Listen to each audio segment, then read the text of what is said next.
We sometimes hear that someone has been diagnosed with a certain type or stage of cancer, but unless you are a doctor or have been personally affected by cancer, you may not know what a stage means. Dr. Steven Steinberg of Boca Raton Regional Hospital joins us to explain much more on this. Thank you so much for joining us, Doctor.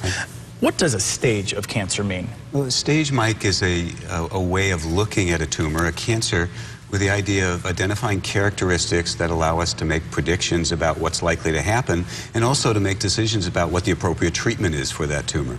With that information, my next question, what are the different stages and are they the same for all types of cancer? So the most common staging algorithm for cancers is the TMN stage, and that's tumor, which is how big is the tumor, what are its relationships to nearby structures and blood vessels and things of that sort.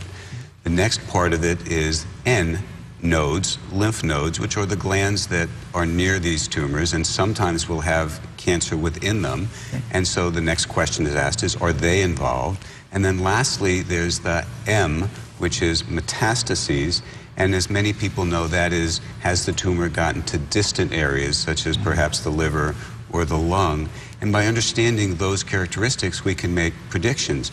But that staging criteria isn't applied to all tumors. Some tumors are better described by other definitions. And so for a particular tumor, you may not hear those words, you may hear others. Okay, it's important to know this going to the doctor if you're faced with a diagnosis of cancer. Answer the question of how are cancer staged, but why is that important from a doctor's perspective, from a patient's perspective? Well, I think the way in which they're staged has to do with things like CAT scans and MRIs and PET scans, which are ways of looking to see where and how the tumor is. We at Boca also have a new technology that's unique to our area, and that is endoscopic ultrasound, which is a way of applying ultrasound technology, like when somebody's pregnant, except it's a really tiny little chip that goes on the end of a scope, and it allows us to get near the tumor and to define the characteristics of it in ways that are beyond the accuracy and precision of other kinds of modalities.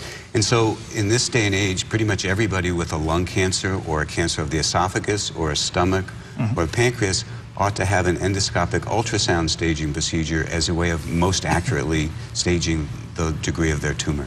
Catching it early, always key. Doctor. Absolutely. All right, Doctor, thank you so much for joining us. And Boca Raton Regional Hospital sponsors our expert and underwrites our Ask the Doctor segment.